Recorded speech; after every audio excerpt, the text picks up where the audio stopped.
National Institute of Islamic Thought and Civilization, ISTEC, International Islamic University, Kuala Lumpur, Malaysia. Basically, this is my last year of the PhD and last semester. Alhamdulillah, I have submitted my thesis, and now I am waiting for Viva. My research about the project-based learning in madrasa system, and also how to implement the modern education model in Pakistani madrasa landscape. So basically, this presentation also is very aligned with my PhD thesis, and the topic is here today: the project-based learning as a part of the Dars-e-Nizami ecosystem.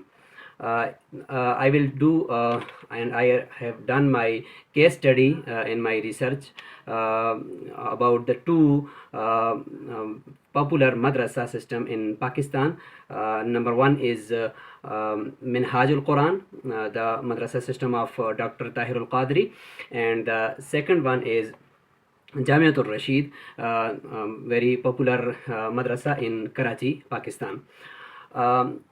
We also know this is the area, for example, Uzbekistan and the neighbor countries. They have a rich history of Islamic knowledge and hadith and basically fiqh Hanafi. And if we discuss about Indian subcontinent, Barre Saghir, so here in Pakistan right now, in India, and also in Bangladesh, one of the most popular syllabus that called Dars-e-Nizami is very famous, and since 18th century established by Mullah Nizamuddin Sehalvi in Frangi Mahal in India. And this syllabus is very popular and very important in madrasa background and madrasa system. And right now we are facing some challenges because for me, I am from madrasa background, and I have spent more than 16 years in madrasa. I have completed my Dars-e-Nizami inside the madrasa, and also I completed my Quran and memorized Quran, and also I completed my specialization in fiqh Hanafi and comparison with the other three fiqh. And also that I after that I taught 5 years in madrasa, basically the Dars-e-Nizami subjects. And I have a company, and where we are recording Dars-e-Nizami lectures, and more than 20,000 lectures have been recorded in Urdu language. So the problem in madrasa right now, there are the syllabus is very good and very deep, and almost it covers many subjects. But in this contemporary era, the Dars-e-Nizami, without project-based learning, the student cannot understand fiqh properly. For example, if we teach student fiqhul buyu, the business and management and Islamic finance, so student just rely on the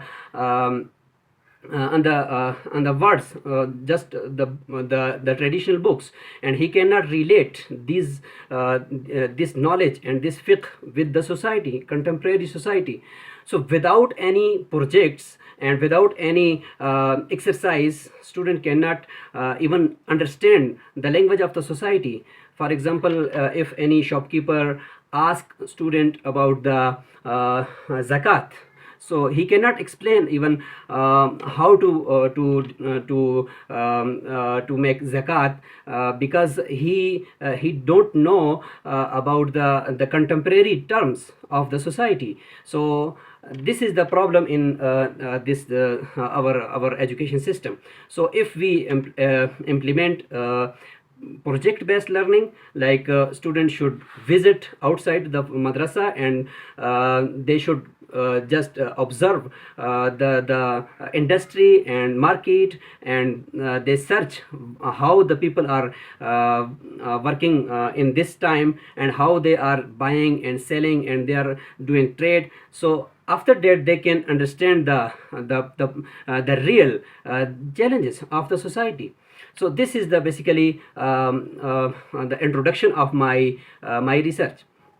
So in this presentation and my full paper, I use three theoretical frameworks. Number one is classical Islamic psychology, anchored by Al-Attas and Ibn Khaldun. Knowledge is an acquired habit, like malaka, requiring talim, instructions like tarbiyah, nurturing, and tadeeb, ethics, moving beyond rote memorization style. And the second theory is constructivist learning theory, like learners actively construct knowledge through inquiry, contextual application, and reflection, avoiding passive acquisition. And the third theory is integration perspective theory, anchored by triple IT 1989. This theory rejects additive reform in favor of hard epistemological synthesis and the Islamization of knowledge. So the constructivist Islamic synthesis is, if we synthesize it, so the project-based learning acts as a modern ijtihad, like independent reasoning. It forces students to navigate the tension between fundamental texts, yani nas, and contemporary reality, like fiqhul waqi. So this is the methodology I have observed.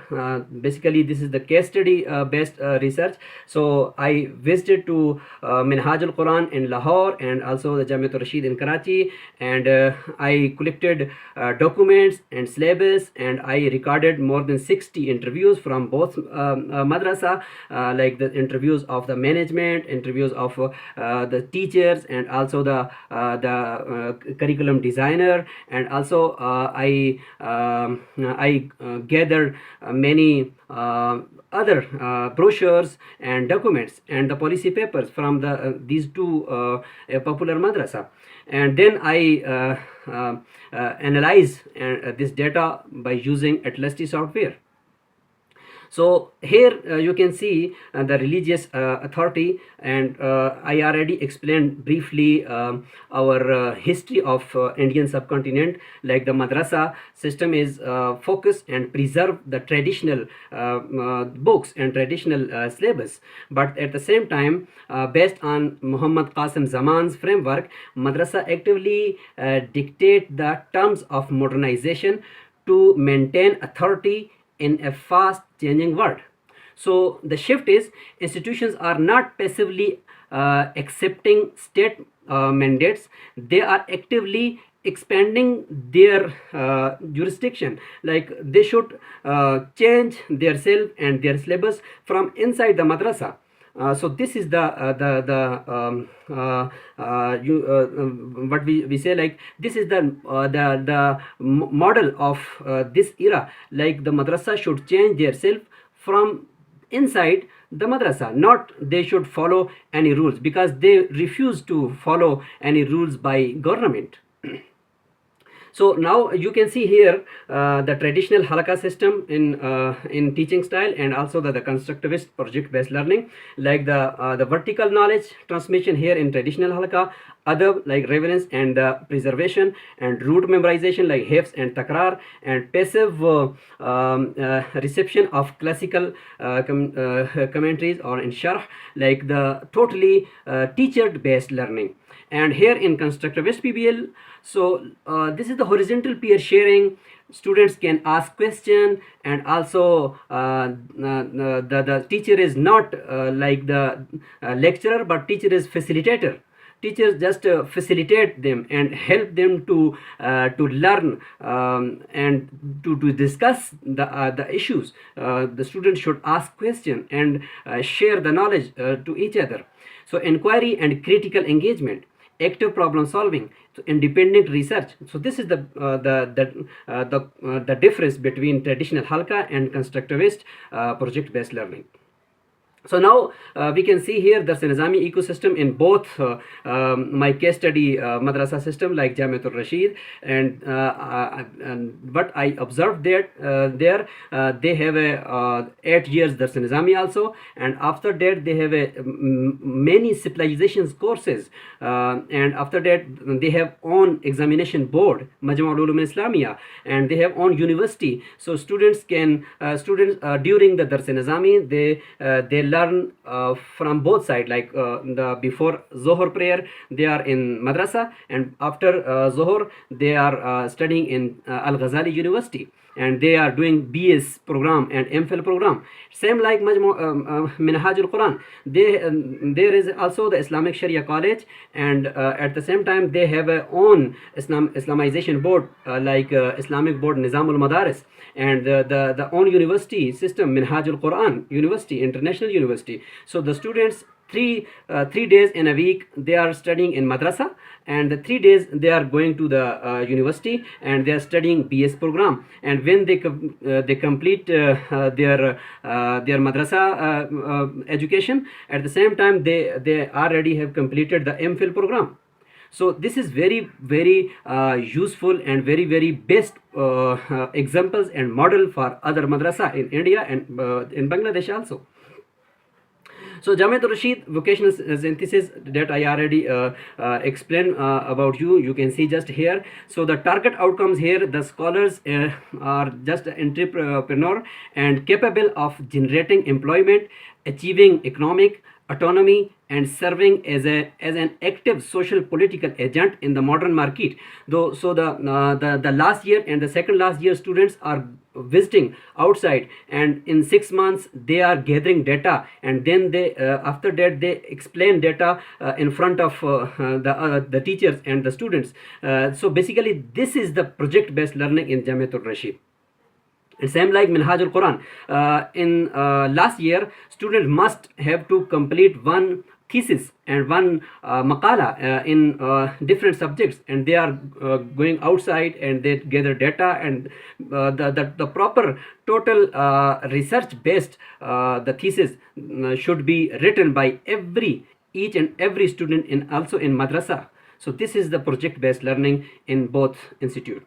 So now you can see the comparison between Jamiatul Rashid and Minhajul Quran. So Jamiatul Rashid like the vocational and PBL focus, like you see the business research, e-commerce, and feasibility studies. And Minhajul Quran you can see integration model, and you can see the PBL focus, formal academic thesis and methodological research, and also the pedagogical shift you can see here in the both madrasa. So students lived experience, I just mentioned 2 students narratives, Zuhair Qayyum from Jamiatul Rashid and Shafiqur Rahman from Minhajul Quran.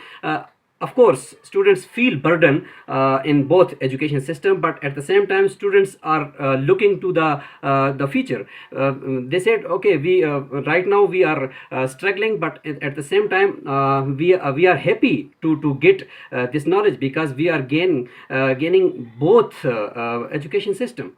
So this is the just the discussion in my full paper. I just briefly explained, like Al-Faruqi epistemological synthesis, Zaman and custodian of the change, and Ibrahim Musa and embodied epistemology. You can see just here I just validate the empirical data through theoretical frameworks. So here is the conclusion, like the colonial post-colonial era in Indian subcontinent, madrasa system is facing some challenges. So the mostly I focus on the education system and also the teaching style. So I want to change this style through my company, where we are training teachers and madrasa graduates how to teach this Dars-e-Nizami, so that the students can relate this fiqh in the society. So this is all for me. Thank you very much. This is in the last slide. I just recommend some policies and also the recommendations for the government, and recommendations for the institutions, and recommendation for the teachers. So thank you very much. Assalamu alaikum wa rahmatullahi wa barakatuh.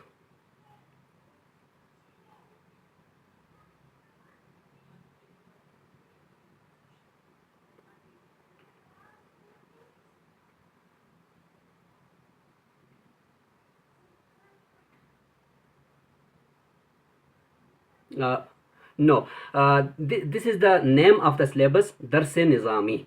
So basically this syllabus is established by the most popular scholar in 18th century in Indian subcontinent. The name of this scholar is Mullah Nizamuddin. So he established this syllabus, and after that Sheikh, the most prominent scholar Shah Waliullah, he added the Sihah Sitta, Tirmizi, and the 6 books of the hadith.